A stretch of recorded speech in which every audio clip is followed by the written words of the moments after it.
আলু ছাড়া এঁচোড় কোপ্তার এই রেসিপিটার স্বাদ কিন্তু একদম অন্যরকম। আর এই মালাইকারির গ্রেভির টেস্ট তো আমাদের অল টাইম ফেভারিট। আজকের রেসিপি এঁচোড়ের মালাই কোপ্তা। আমরা এখানে 1 কেজি এঁচোড় নিয়েছি, একটু বড় করে পিস করা। এঁচোড় সেদ্ধ করার জন্য আমরা নিয়ে নিচ্ছি একটা প্রেসার কুকার। এঁচোড় যেহেতু প্রেসার কুকারে সেদ্ধ করছি, তাই খুব ছোট পিস করার কিন্তু প্রয়োজন নেই।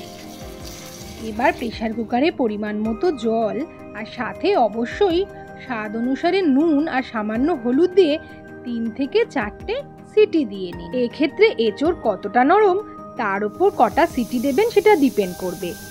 আমরা 4টে সিটি দিয়ে গ্যাস অফ করে দিয়েছিলাম। দেখুন বন্ধুরা, এঁচোড় কিন্তু তাতেই একদম পারফেক্টলি সেদ্ধ হয়ে গেছে। এবার জল ছেঁকে এঁচোড় অন্য পাত্রে তুলে নিলাম।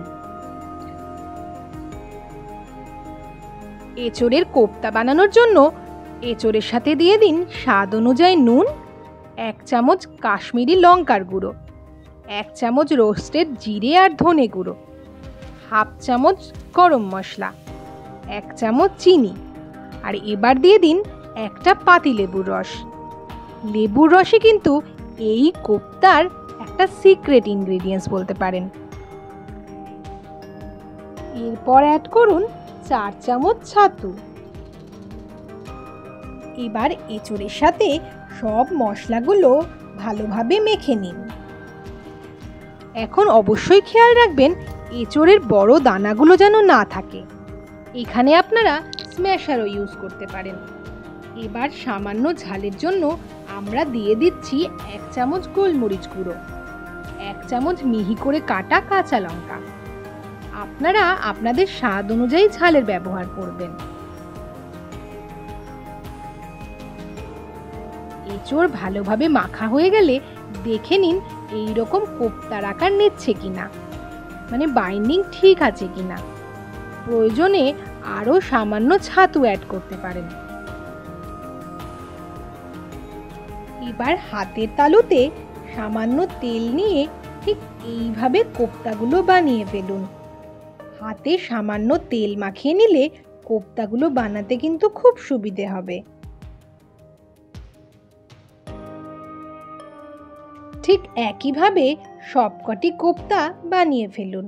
কোপ্তাগুলো বানিয়ে যে পাত্রে রাখবেন সেই পাত্রে আগে থেকে সামান্য ময়দা বা তেল মাখিয়ে রাখুন। দেখুন বন্ধুরা, কোনো রকম আলুর ব্যবহার ছাড়াই আমাদের কোপ্তার কি সুন্দর বাঁধন এসেছে। এবার কোপ্তাগুলো ভেজে নিতে হবে। কড়াইতে রিফাইন তেল গরম হয়ে গেলে এঁচোড়ের কোপ্তাগুলো খুব সাবধানে তেলে ছেড়ে দিন। কোপ্তাগুলো ভাজার সময় গ্যাসের ফ্লেম অবশ্যই মিডিয়াম টু লো এর দিকে রাখতে হবে। গ্যাসের ফ্লেম কোনোভাবেই কিন্তু বাড়িয়ে দেবেন না, তাতে কোপ্তাগুলো ওপরে ভাজা হয়ে গেলেও ভেতরে কিন্তু কাঁচা থেকে যাবে। এঁচোড়ের কোপ্তাগুলো এইরকম ব্রাউন কালার হওয়া পর্যন্ত ভেজে অন্য একটি পাত্রে তুলে নিন। আসুন এবার বানিয়ে নিই কোপ্তার মালাইকারি। প্রথমেই একটা পেস্ট বানিয়ে নেব। তার জন্য একটা বাটিতে নিয়ে নিচ্ছি 1 চামচ কাজু, 1 চামচ মগজ আর 1 চামচ পোস্ত সামান্য জল দিয়ে ভিজিয়ে রেখে একটা ফাইন পেস্ট বানিয়ে নিন। এখন যেই তেলে কোপ্তা ভাজা হয়েছিল সেই তেলেই দিয়ে দিন 2টো তেজপাতা, 4টে এলাচ, 1 টুকরো দারচিনি। মশলা একটু ভাজা হয়ে গেলে দিয়ে দিন টমেটোর পেস্ট। এখানে আমরা 2টো মাঝারি মাপের টমেটো নিয়েছি। টমেটো আরও 2-3 মিনিট ভেজে নিন আর সাথে দিয়ে দিন আদা বাটা। একটু কষিয়ে নিতে হবে যাতে টমেটোর কাঁচা গন্ধ চলে যায়। এবার দিয়ে দিন স্বাদ অনুযায়ী নুন, 1/2 চামচ কাশ্মীরি লঙ্কার গুঁড়ো আর 1 চামচ কাঁচা লঙ্কা বাটা।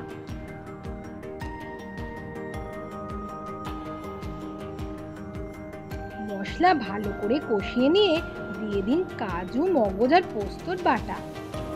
যদি মনে হয় কড়াইতে মশলা লেগে যাচ্ছে তাহলে বাটিটা ধুয়ে সামান্য জল দিয়ে দিন।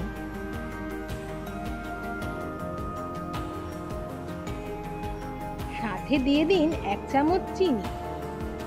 এরপর পোস্তর কাঁচা গন্ধ চলে গেলে দিয়ে দিন পরিমাণ মতো জল।